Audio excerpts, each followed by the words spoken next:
Bonjour, je suis Sophie Derby, thérapeute coach. J'accompagne les femmes qui ressentent le besoin de se reconnecter à elles-mêmes, que ce soit à travers l'écoute des messages de son corps, la compréhension de son histoire via le transgénérationnel, ou simplement parce qu'elles recherchent un espace où elles peuvent être elles-mêmes, sans peur, sans masque, sans culpabilité, juste en osant briller telles qu'elles sont. Et vous êtes sur mon podcast « Et si on s'éveillait ?» Podcast où j'explore, j'échange, je partage sur des sujets qui touchent le développement personnel, la transformation de soi, l'ésotérisme. J'y interviewe parfois des praticiens alternatifs ou des personnes inspirantes pour échanger avec eux. Bonjour et bienvenue.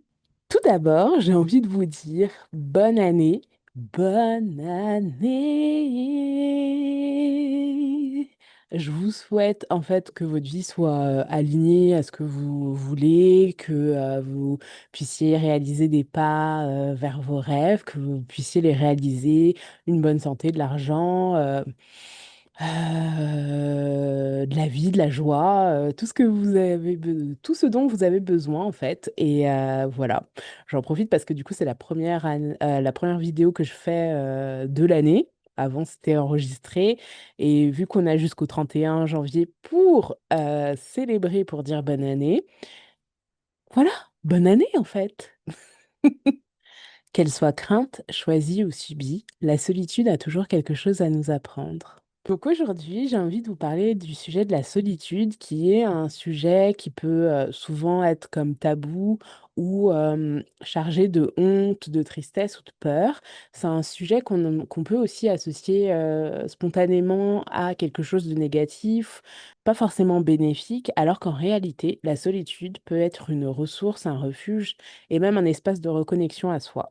Si j'ai choisi d'aborder ce thème-là aujourd'hui, c'est parce que il revient souvent auprès des personnes que j'accompagne, mais c'est aussi un sujet que j'ai traversé euh, à de à pas mal de périodes de ma vie en fait, et c'est pour ça aussi qu'aujourd'hui je voulais vous parler de la solitude sous différents angles, sous différentes formes. Je vais vous parler de la solitude crainte, la solitude subie et la solitude choisie. Et pour enrichir cette réflexion, j'avais lancé un sondage, un questionnaire, sur Instagram. Donc si tu ne me suis pas sur Instagram, bah, qu'est-ce que tu attends en fait? C'est sur solaressence.coaching pour un mot Instagram. Et si, par exemple, tu as des idées, tu veux soumettre des thèmes ou des sujets pour le podcast, n'hésite pas, tu peux toujours m'écrire à et si on s'éveillait @solaressence.com. J'avais lancé un questionnaire sur Instagram et j'ai eu franchement des beaux retours. J'ai eu pas mal de retours sur ne serait-ce que le sujet de la solitude. Donc merci à vous, merci d'enrichir mon épisode aujourd'hui et d'éclairer encore plus ce sujet-là. Ça m'a vraiment apporté et n'hésitez pas, continuez, continuez, moi j'adore. Merci beaucoup. Mais clairement, en fait, les mots des personnes qui ont participé à ce questionnaire, c'est venu faire écho ou parfois soutenir des choses que moi j'avais déjà en tête. Donc, c'est parfait. Merci. Donc, quand on parle de la solitude, on pense souvent à l'absence de personnes autour de nous, mais finalement, est-ce que c'est vraiment ça? Parfois, on peut être entouré de beaucoup de monde, mais se sentir profondément seul. D'ailleurs, dans le questionnaire, 75% des personnes bah, se sentaient profondément seules, même si elles étaient entourées. Petite rectification, c'est 75% des personnes se sont déjà senties profondément seules alors qu'elles étaient entourées. C'est quand même pas mal de personnes. Et en fait, à l'inverse, on peut être seul physiquement, mais se sentir relié. Donc ça peut être relié vraiment à quelque chose de plus grand, à Dieu, l'univers ou autre. La solitude, en fait, elle peut être déclenchée par de nombreux événements de vie, parfois de manière très brutale, des décès, des ruptures, des séparations, une perte, mais parfois de manière plus insidieuse. Ça peut être un sentiment de décalage, de non-compréhension ou juste de ne pas prendre ou ne pas se sentir à sa place. Dans les réponses que j'ai eues dans ce questionnaire, ce qui ressortait beaucoup, c'est c'est que c'était pas forcément des événements spectaculaires qui a amené ça, mais c'était plutôt des ressentis profonds, comme un manque de compréhension, un manque d'estime de soi et de légitimité, le sentiment d'échec ou d'impuissance, le manque de dialogue avec l'entourage et le fait de se sentir mis de côté. Donc la solitude, finalement, c'est peut-être pas toujours lié au fait d'être seul, mais c'est souvent lié au fait de se sentir incompris, pas soutenu ou non reconnu.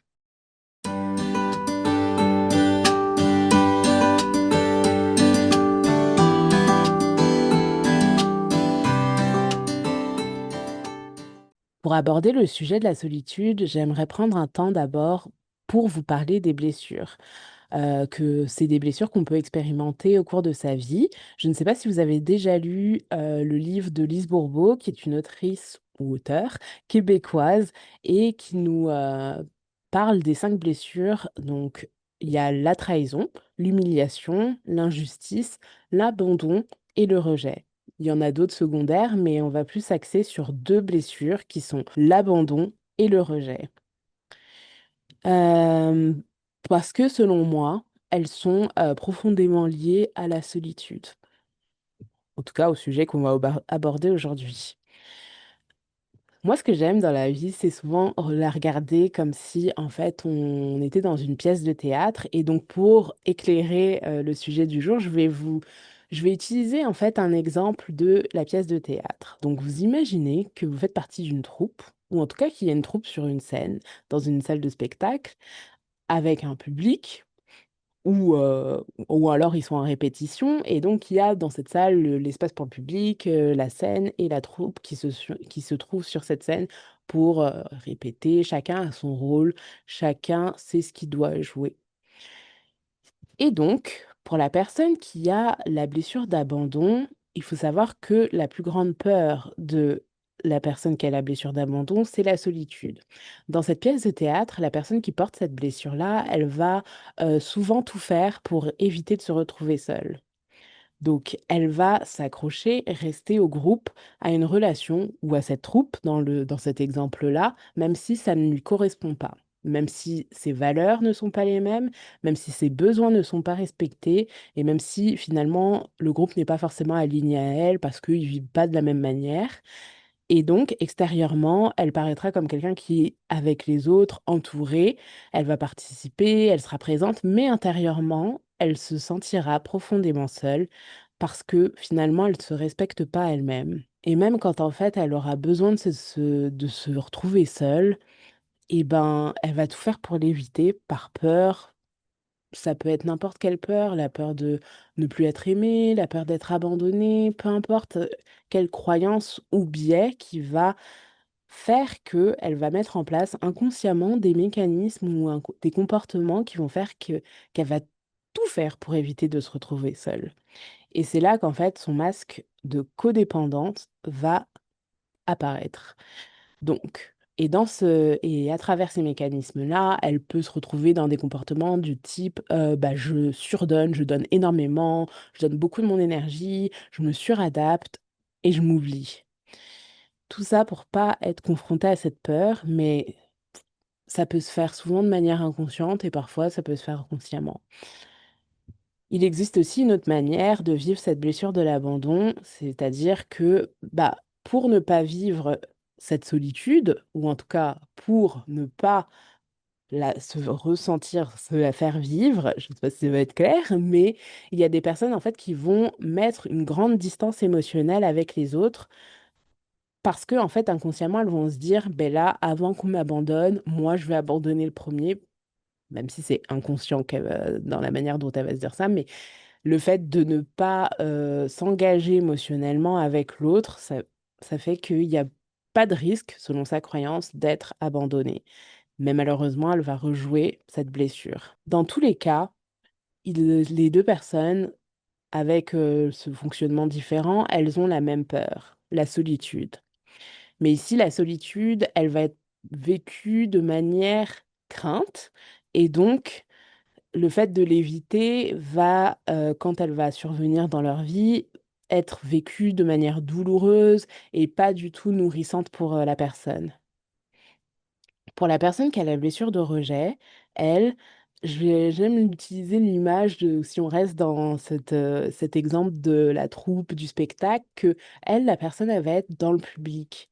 Elle va observer la troupe se faire ses répétitions, jouer ses rôles et tout ça, mais elle va se retrouver dans le public à observer, à regarder et à ne pas oser monter sur scène. Ça, c'est en lien avec sa peur d'être rejetée parce que, bah, inconsciemment, elle pense qu'elle n'a pas sa place et du coup, elle va se mettre en retrait et ça va activer son masque du fuyant et donc elle va mettre inconsciemment en place des comportements qui vont la mettre à distance et la la plonger dans une sorte de solitude, bah, subie. Là, il peut avoir beaucoup de tristesse, un sentiment d'insatisfaction et parfois même de la victimisation. Et à force de répétition, ça peut même mener à un profond mal-être, jusqu'au moment où on se dit stop.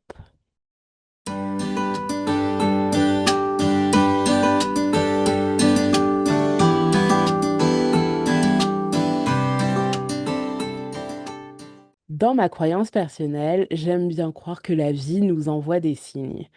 Elle va nous envoyer des signes pour, concrètement, nous faire comprendre que le chemin qu'on a choisi n'est pas forcément le plus juste, le plus aligné pour nous ou celui qui est le moins semé d'embûches et donc dans ma croyance, j'aime bien prendre l'exemple de dire que, bah, la vie, elle va t'envoyer au début des petites miettes de pain pour te faire comprendre que: «Hey, c'est peut-être pas le bon chemin là». Après, toi, tu ne les vois pas. Donc si tu les vois pas, elle va t'envoyer des petits cailloux. Et puis, si tu vois pas les petits cailloux, elle va t'envoyer des rochers, des rochers. Puis si tu vois pas ou des petites roches, comme tu veux. Et si tu vois pas ces roches, ben là, elle va t'envoyer un camion. Et là, le camion, tu pourras pas l'éviter. Concrètement, le camion, heu, c'est clairement quelque chose qui va être, ça va pas être vécu comme un choix. C'est là, tu es obligé de t'arrêter pour t'observer. Parce que, selon moi, les signes de la vie nous obligent à, en tout cas, être plus observateur, à ralentir parfois et à regarder, à tourner un peu le miroir vers nous et nous dire: «Bon, alors là, pourquoi j'ai autant de signes qui m'indiquent que je fais pas forcément le bon choix ou j'ai pas forcément, ou c'est pas forcément là où je dois aller», tout ça. Donc ça nous invite aussi à nous questionner. Ces signes de la vie peuvent aussi nous amener à faire un tri profond et parfois à une solitude qu'on va finir par choisir. Dans l'exemple du théâtre, de la troupe, ça peut être que un moment, bah, le moment où on a décidé de dire stop parce que peut-être qu'il y a eu, ce camion. Bon, peut-être on va éviter le camion, peut-être on s'est dit, «Bon OK, là c'est bon, il y a un truc qui va pas» ou par exemple la personne qui était dans le public, elle décide de dire: «Mais franchement, moi j'aimerais bien monter avec la troupe, pourquoi j'y arrive pas?» et puis la personne qui a la blessure d'abandon, elle dit: «Mais franchement là j'en ai marre, de donner toute mon énergie à des gens qui me considèrent pas» ou autre.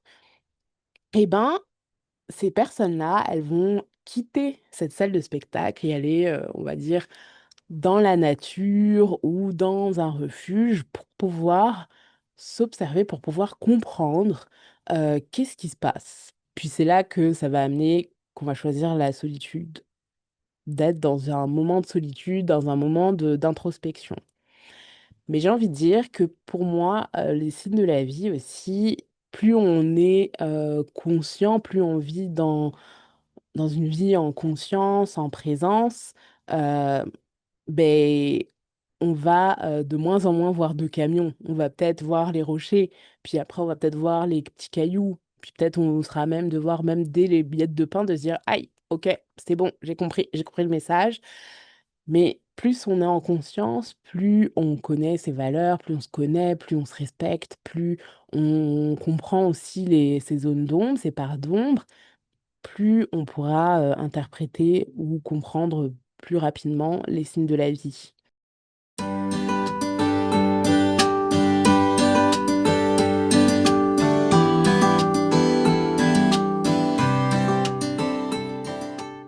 Donc, il peut aussi avoir des moments de vie qui nous amènent naturellement à plus de solitude.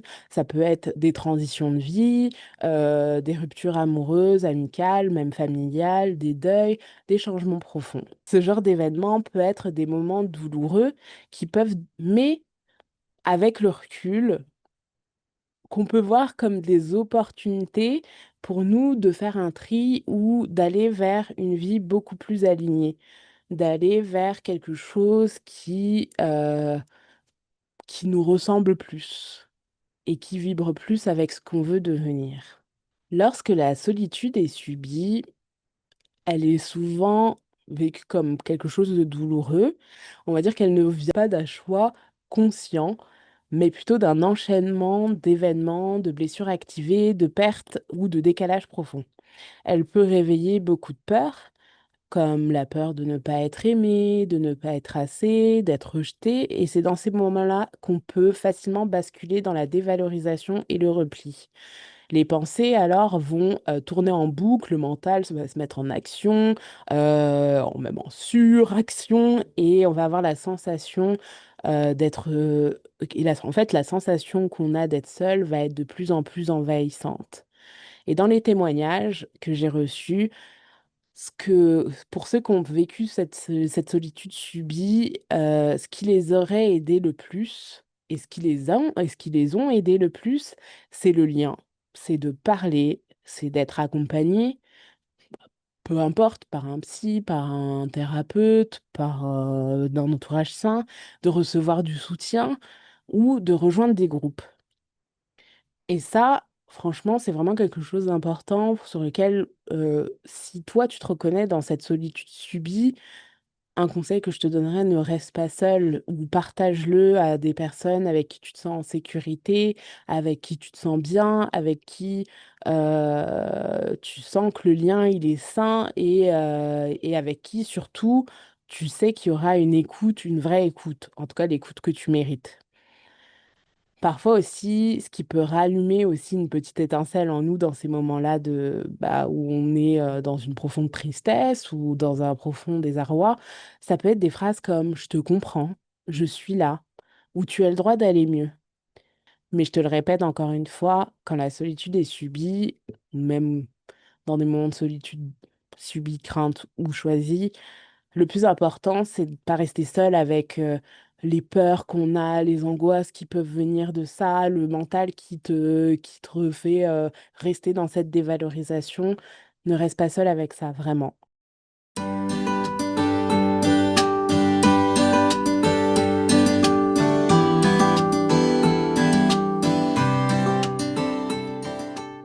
Pour aborder la solitude choisie, j'aimerais faire un parallèle avec l'arcane majeur du tarot de l'ermite, qui est une arcane qu'on voit sur l'image. En fait, je vais vous montrer des images pour ceux qui me regardent sur YouTube d'un livre qui s'appelle La bibliothèque de l'ésotérisme, que j'ai trouvé en fait quand j'étais à Marseille, où en fait la vie m'a clairement poussée à voir le tarot d'une autre manière.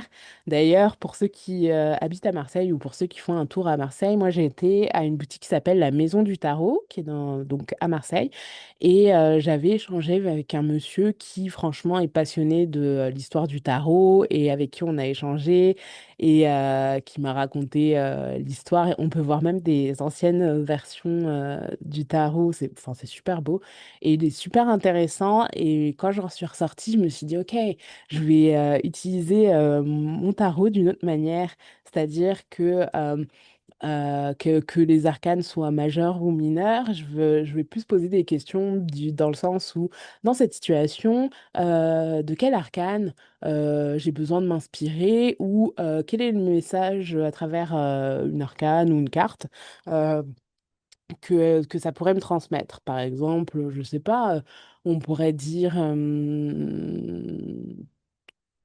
je vais faire un événement prochainement, de quoi j'ai besoin, quel enseignement j'ai besoin ou quel conseil j'ai besoin de recevoir. Et là, par exemple, je tire l'impératrice. Donc, l'impératrice, c'est une femme. Enfin, ça va nous parler de fertilité, de croissance, de fécondité, des choses enfin des choses de projets croissants, donc de vraiment, c'est quelqu'un qui a de la valeur, qui connaît sa valeur, qui sait que ce qu'elle crée, c'est fertile. Donc, ça peut être donc pour ce conseil-là, d'être solide sur qu'est-ce que j'apporte, de plus valoriser sur qu'est-ce que ça apporte pour l'autre dans cet événement-là, la croissance, enfin, peu importe. Voilà. Mais pour notre sujet, revenons à notre sujet, je vais parler de l'ermite. Sur la carte de l'ermite, on voit souvent une vieille personne avancer dans un paysage plutôt obscur, ça peut être montagneux ou autre, mais obscur et qui avance à l'aide de sa lampe, qui avance lentement. C'est une personne qui va volontairement se mettre dans une solitude, une introspection euh, non pas pour fuir, mais pour aller vers une quête de sens. Je vais vous montrer donc dans ce livre, qui est donc le livre de la bibliothèque de l'ésotérisme tarot de Jessica Hundley. Là, on voit l'ermite, une carte de l'ermite, et je vais vous lire son texte. L'ermite. Un vieil homme à la barbe grisonnante, seul au sommet d'une montagne, tient une longue canne et une lanterne lumineuse. Il est habillé d'une robe de moine, capuchon baissé. Dans la lampe brille une étoile à 6 pointes, représentant le sceau de Salomon. En forme de pentagramme ou d'hexagramme, ce sceau, ce sceau que l'occultisme occidental attribue à Salomon est parfois considéré par la tradition juive comme l'étoile de David. Sur la carte de l'ermite, les 6 pointes symbolisent une vision intérieure révélatrice. La canne, qui désigne l'autorité et le pouvoir tranquille, sert de guide et d'appui à l'ermite durant son voyage. Sous ses pieds, les roches couvertes de neige signalent qu'il a atteint le haut de la montagne. Après être monté jusqu'au sommet de l'illumination, l'ermite attend seul, plongé dans une contemplation silencieuse, sa lanterne éclairant la voie de ceux qui sont au-dessous de lui. L'ermite poursuit une quête, mais il est également un guide. Recherchant la solitude, il emprunte un chemin retiré. Il demande un isolement intentionnel pour méditer seul, n'ayant peur ni des ténèbres, ni du sentier dangereux à travers les montagnes, de la découverte intérieure. Sa lanterne éclaire l'obscurité de son inconscient, révélant ce qui jadis était caché. Il exige réflexion, espace pour grandir et déblaiement de l'esprit encombré. La moindre action doit être authentique et alignée sur la vérité propre à chacun. Sa lampe, qui émet un petit halo de lumière, signifie que la recherche du moi intérieur impose à la fois d'avancer et de se tenir immobile. L'ermite réclame ainsi réclusion et contemplation. Il encourage le pèlerinage, la retraite, un voyage vers les lieux saints. Il est guidé par sa propre étoile du Nord, sa voix intérieure. Il s'arrête, il écoute, il sait que sa destination ultime n'est autre que lui-même. Je vais vous montrer deux images. Moi, je les trouve vraiment belles, là, celle-là. Tac.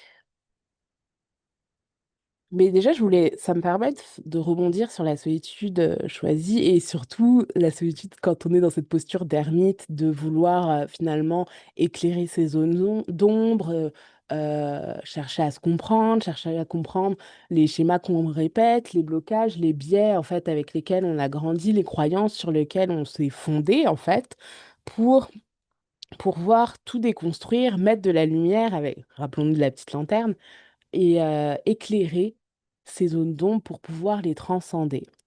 Déjà, choisir de se connaître, de comprendre, de se percevoir, c'est pas un choix facile, clairement.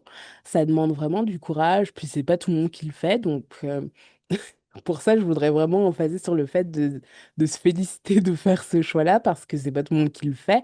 Et encore plus d'appuyer sur le fait de le faire avec bienveillance, sans se juger sur les actions que finalement, parce que quand on va avoir des prises de conscience en se disant, Oh my God, j'ai fait ça pour ça, là, oh là là là là là là là. Non, rappelle-toi qu'à ce moment-là, tu as fait comme tu as pu avec les moyens que tu avais. Donc, juste peut-on faire ce chemin dans la paix, dans la bienveillance ou essayer de le faire au mieux? Parce que c'est pas évident de venir éclairer toutes ces petites bébêtes là et puis de rester bienveillant envers nous-mêmes en se disant oh là là, mais pourquoi j'ai choisi? Bah parce que c'est comme ça que t'as grandi, c'est comme ça que t'as vu, enfin, que t'as évolué et puis maintenant tu mets de la conscience dessus et tu peux choisir d'aller prendre un nouveau chemin. Donc, franchement, cette ermite-là, moi, enfin, j'avais du mal avec l'arcane de l'ermite, qui pourtant représente le signe astrologique de la Vierge. Ça aussi, j'ai eu du mal à assimiler, mais franchement, je le trouve, je le trouve badass, cet ermite, au final, hein. Il avance dans l'obscurité, il n'a pas peur d'aller dans la grotte, dans des chemins obscurs, d'aller se regarder, d'aller enquêter, d'aller comprendre, mettre de la lumière, et ça, c'est pas mal. Ça, c'est vraiment ouf. Sa lumière, en fait, on peut aussi la voir comme le symbole de l'âme qui, finalement, on va se reconnecter à elle peu à peu. Ça peut être aussi l'espoir, ça peut être la voix intérieure, comme selon tes croyances, choisis ce que ça peut être, mais c'est vraiment, je suis dans l'obscurité, puis je fais confiance à la lumière, là, parce que, en fait, je peux avancer que en faisant confiance à cette lumière qui va m'éclairer, qui va me permettre d'avancer lentement à mon rythme, et ça, c'est beau. La solitude choisie, en fait, elle arrive souvent, elle peut arriver souvent après des périodes intenses, après des séparations, des déceptions, un burn-out. Mais il faut se rappeler qu'on ne s'isole pas pour disparaître, mais pour se retrouver. Et donc, cette solitude choisie, elle devient un espace de ressourcement et de compréhension. Mais ce que je tenais à rappeler, c'est que si elle dure trop longtemps, elle peut devenir une zone de confort. Et ça, c'est pas forcément le bon choix. J'aimerais maintenant te parler de la zone de confort. La zone de confort, c'est pas forcément quelque chose qui est confortable, c'est juste quelque chose qui est connu, vraiment bien connu. Et l'ermite, il n'est pas destiné à rester seul pour toujours.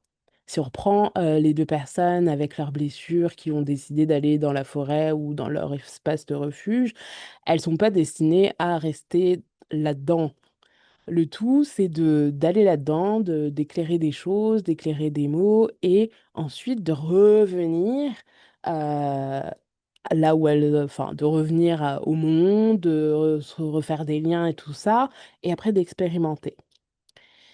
Je me souviens, j'ai fait, bah là en ce moment, j'ai fait une formation sur l'abondance financière et tout ça. Et il y avait la coach qui avait utilisé une comparaison, une métaphore, sur la zone de confort en disant que c'était important de faire des petits pas pour en sortir, ou en tout cas pour élargir cette zone de confort, pour en sortir, pour pas que les murs de cette zone de confort se rigidifient.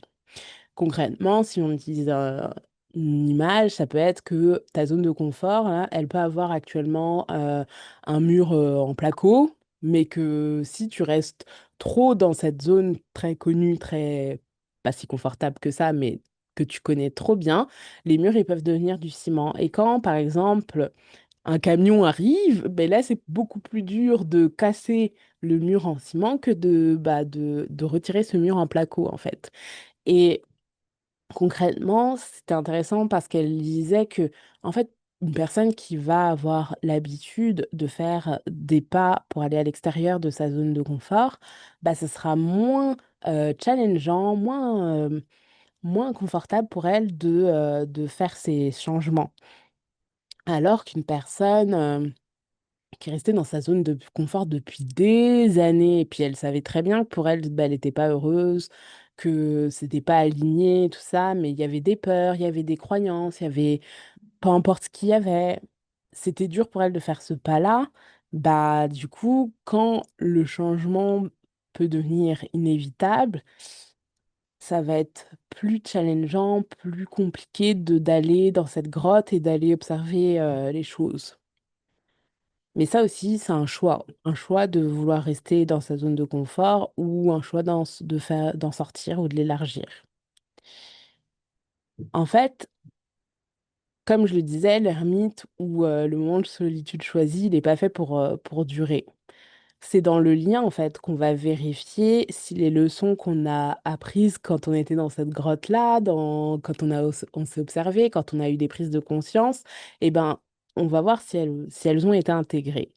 C'est à ce moment-là, quand on va revenir dans le monde, de se reconnecter avec les gens, qu'on va voir si on est capable de, par exemple, poser des limites ou aller de s'affirmer ou de s'observer quand on est dans nos répétitions d'anciens schémas. Par exemple, la personne qui avait la blessure d'abandon, quand elle va se rencontrer à la troupe, ça se peut qu'elle va oser dire, bon, bah moi là, franchement, ça me va pas, j'ai pas envie de vous suivre, je m'excuse, ou est-ce que finalement on pourrait faire ça? Tu sais, elle va oser s'affirmer, puis peut-être qu'au début, ça va être compliqué, va bégayer, qu'elle va tenter, mais qu'elle va pas réussir, mais la différence, c'est qu'elle aura essayé et qu'elle se sera observée en se disant, OK, là, je pense que je devrais. Et puis, petit à petit, de pas en pas, elle va réussir à finalement soit s'affirmer, soit finalement choisir une autre troupe, soit arrêter le théâtre, je sais pas. Tu vois. Mais pour la personne qui était dans le public, bah, finalement, ça se peut qu'elle va oser s'approcher de la troupe et dire, bah, est-ce que finalement je peux avoir le rôle de, ou est-ce que je pourrais avoir un petit rôle, enfin, peu importe. Et que ça va prendre ça peut prendre du temps, comme ça peut être en mode, j'ai eu une introspection de ouf et là, je me suis dit, OK, go, tu vois, chacun son rythme. Mais voilà, c'est pour ça que dans mon sujet de la solitude, j'aimerais mettre un petit point sur la puissance du groupe et du lien. Moi, c'est des choses qui m'ont énormément aidée dans mon parcours. Puis j'ai eu des trahisons, puis je me suis retrouvée loin de mes groupes qui n'étaient pas forcément alignés parce que bah, du coup j'ai eu un camion, des choses comme ça. Et en fait, petit à petit, je me suis... ma solitude choisie est un peu devenue ma zone de confort. Et donc là, bah, j'ai fait le choix de me rapprocher de groupes. J'ai participé à des cercles de femmes. J'ai aussi, à travers mes formations, je me suis connectée à des personnes avec qui on a cheminé ensemble. Et du coup, je me suis dit, oh, genre de voir qu'il y avait des gens qui vivaient à peu près les mêmes choses que moi, je me suis dit, ah, je suis pas seule. Je suis pas seule. Et oui, parfois, bah, les personnes m'ont challengée, m'ont déclenché, ont réactivé, ont fait que mon mental s'est réactivé, m'ont fait voir des choses que j'étais, pas que j'étais pas prête à voir, mais que mon ego ou mon mental n'était pas forcément prêt à voir. Et en fait, quand je refais un espèce de bilan de ce moment-là, je me dis, purée, mais mon évolution, elle est waouh! Elle est. C'est énorme comment j'ai changé en 2 3 ans. Enfin, c'est fou. Et je crois qu'il y a une expression, je sais plus, ça se peut que je la déforme, mais il y a un truc qui dit seul, on va. Est-ce que je m'aventure dans cette expression? Seul, on avance, ou je sais plus, et à deux, on va plus loin. Enfin, en tout cas, vous savez c'est quoi l'expression, là. J'assume que j'ai perdu cette expression-là. Mais en gros, l'expression, elle vient de nous dire que, en fait, en groupe ou à plusieurs, on va beaucoup plus loin que bah, parfois solo. Et c'est sûr qu'il y a l'expression, je préfère être seule que être mal accompagnée, c'est sûr, là. Si, quitte à être entouré, entoure-toi des gens avec qui tu te sens en sécurité, avec qui tu sens que bah, tu peux être toi-même, avec qui tu sens que t'as pas peur euh, de, euh, de dire des choses, de dire des bêtises, de dire... Peu importe, mais avec qui tu te sens en sécurité et bien. Mais franchement, je vois la différence de quand on est dans un groupe, comment on peut avancer, mais tellement plus loin. C'est même pas une question de rapidité ou enfin, de vitesse, parce que c'est pas la course concrètement. Et c'est ni une question de se comparer. Ça peut être aussi un challenge, enfin, une erreur, entre guillemets, qu'on peut faire quand on est dans des groupes, c'est de se comparer. On n'a pas la même vie, on part pas tous du même point. Donc, juste en fait, compare-toi à toi-même, fais un bilan de il y a 2 ans, j'en étais où, aujourd'hui, j'en suis où. Et, mais franchement, se reconnecter, le groupe, avancer ensemble, c'est tellement élévateur. Des fois, je me dis, je regarde la société et je me dis, purée, je sais pas si on nous pousse à plus nous individualiser ou en tout cas on tombe dans quelque chose en tout cas selon ma perception, où on devient de plus en plus individuel alors que je me dis si finalement on arrêtait de se focus sur des choses merdiques, là, en gros, et ben on avancerait tellement plus loin. Enfin, la solidarité, en tout cas. Ouais, on n'en est pas encore là. Mais ça se fait de plus en plus. Tu peux le faire. Si on est plusieurs petits groupes qui font ça, ça fait que on a un gros groupe finalement. Mais en tout cas, c'était important pour moi de souligner que, en tout cas, pour moi, les groupes, c'est vraiment quelque chose qui, euh, qui est aidant, qui est élévateur. Et c'est pour ça aussi que j'offre aussi des séances de groupe. Parce que pour moi, enfin, je sais comment moi ça m'a aidé. Donc, proposer ces espaces-là, c'est aussi à vous de voir si ça vous aide, quoi. Mais voilà, le groupe peut être. Et c'est aussi un parfait miroir. Parce que des fois, tu vois aussi les choses que toi tu fais et tu dis, hey, ça me parle ce qu'elle dit là. Tu vois, les autres sont de beaux miroirs des fois de soi. J'avais lu un livre, c'est la vraie magie de... quel est l'auteur? Attendez, je retrouve plus l'auteur, mais la Sophie du montage vous le dira. Et oui, c'est la Sophie du montage. Donc le livre, c'est La vraie magie du docteur Wayne W. Dyer. Créez des miracles à chaque jour de votre vie. Ce livre est magnifique. Et en fait, dans ce livre-là, il me disait qu'en fait, les relations qu'on avait avec les autres, c'est souvent les pensées, en fait. C'est les pensées qu'on a de nos relations qui vont apparaître dans notre perception, en fait, concrètement. Je sais pas si c'est clair ce que je vous dis, mais par exemple, dans une relation, on peut dire, ah, ben lui, je l'aime bien, mais je me focus que sur ses défauts. Et ben finalement, on va voir que ses défauts. Et c'est ça qui va transparaître plutôt que de se focus sur, ben, au final, qu'est-ce que t'aimes de cette personne, si c'est ton ami, si c'est ton crush, si c'est... Enfin, pourquoi? Et des fois, on peut s'attarder vraiment sur le négatif plutôt que de voir pourquoi on a finalement choisi ces personnes-là, pourquoi elles sont dans nos vies. Un exemple, un passage du livre que je vous ai cité. Il est maintenant temps pour vous de vous poser la question essentielle. Qu'est-ce que je pense des gens avec qui je suis en relation? Rappelez-vous que ce que vous pensez prend de l'expansion et vos pensées viennent de vous. Si vous pensez à ce qui manque chez la personne que vous aimez, vous saurez l'expérience que vous aurez d'elle et cela définira votre relation. Vous resterez prisonnier d'un rapport antipathique et désagréable. Quand quelqu'un se comporte d'une certaine manière, jugez-vous ce comportement d'un mauvais œil en vous disant « je déteste quand il fait ça, j'aimerais qu'il prenne meilleur soin de lui » ou « je déteste quand il fait l'idiot en public ». Une réaction défavorable entraîne plus de désagréments et de négativité parce que vous ne pouvez agir qu'en fonction de ce que vous pensez. Dans ce scénario, la négativité est tout ce que vous avez pour agir. Au lieu d'aborder le comportement de l'autre en le jugeant, comme je viens de l'écrire, vous avez le choix de l'accueillir autrement. Rappelez-vous que ce n'est pas lui qui crée la mauvaise relation, c'est vous en choisissant de penser comme vous le faites. Ce qui revenait aussi dans les sondages, c'était que j'avais posé la question, en gros, quelle est votre relation au final avec la solitude? J'espère qu'on n'entend pas la pluie, mais au cas où il pleut. Quelle est votre relation aujourd'hui avec la solitude? Puis je me souviens avec quelqu'un qui a dit que moi je kiffe, kiffe, kiffe la solitude. Là, franchement, j'adore ces moments de ressourcement et tout ça. Mais que finalement, le partage, le manque de lien, de connexion, ça la manquait. Et en fait, ce qui revenait beaucoup dans les témoignages, c'est que ben, la solitude, c'est bénéfique si elle est équilibrée. C'est ça, en fait. on peut avoir toujours cette solitude choisie, mais il faut que ça soit équilibré. L'ermite, il n'est pas fait pour rester dans son mode ermite tout le temps. Après, il passe à l'arcane 10, qui est la route de fortune. Et donc, c'est là où il y a les perceptions qui vont changer, les perceptions qui vont changer. Il va avoir un tout autre, de nouvelles choses qui vont se produire dans sa vie parce que justement, il a fait le travail d'introspection, s'observer et tout ça. Et donc là, sa réalité va shifter.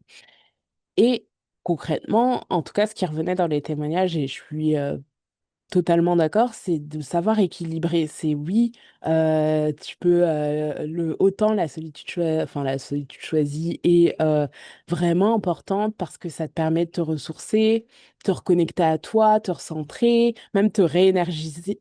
Oui, te réénergiser, mais le lien, le besoin de reconnexion, les autres, le partage, la joie que tu peux avoir avec ton entourage sain, ta famille de cœur, ta famille, tes amis et tout ça, c'est tout aussi important. Les activités que tu peux faire, les rencontres, c'est tout aussi important. Donc, vraiment, savoir équilibrer la solitude et les autres pour pas se perdre.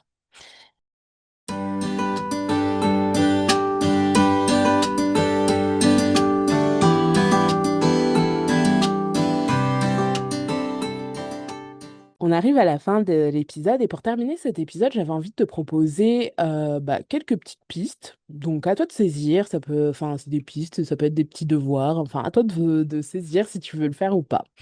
Je vais t'en proposer trois. Au cours de cette semaine, là où tu m'écoutes, je vais t'inviter à t'offrir un moment de solitude choisi. La deuxième, ça pourrait être que Je t'invite aussi à identifier une relation dans laquelle tu restes par peur d'être seul, ou par peur de passer pour la méchante, ou le méchant, ou par peur enfin, en tout cas, par peur. Identifie la peur, la croyance, mais identifie si dans ta vie, là, à l'heure actuelle, il y a une relation dans laquelle tu restes, et puis tu sais que c'est pas aligné, tu sais que c'est pas nourrissant pour toi, ça, ça remplit pas tes besoins ou autre. Est-ce que t'en as une comme ça? Et si oui, pourquoi? Est-ce que c'est par peur? Est-ce que... Voilà. Identifie-la. La troisième piste, c'est je t'inviterai à faire un petit pas vers quelqu'un avec qui tu te sens bien. Ça peut être une nouvelle rencontre que tu as fait, amicale ou un crush. Ça peut être un groupe ou des amis que tu n'as pas vus depuis longtemps. Puis, ah, ça serait cool qu'on se refasse quelque chose. Ça peut être avec ta famille. Enfin, peu importe. Fais un petit pas vers une personne avec laquelle tu te sens réellement bien. Et enfin, je t'invite à te poser cette question. Quel type de solitude est la plus présente dans ta vie actuellement? En conclusion, la solitude, qu'elle soit crainte, subie ou choisie, a toujours quelque chose à nous apprendre. Sache que tu as le droit d'avoir besoin de silence dans ta vie. Tu as le droit d'avoir besoin de liens aussi. L'essentiel, c'est de trouver ton équilibre à toi, sans te perdre et sans t'oublier.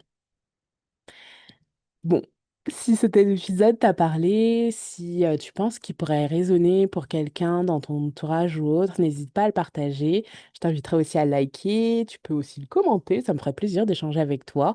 Et puis, je te rappelle, en tout cas, je te conseille toujours d'oser continuer de briller tel que tu es, sans honte, sans culpabilité. C'était Sophie Derby pour le podcast Et si on s'éveillait? Je te dis à bientôt pour un prochain épisode. Bye!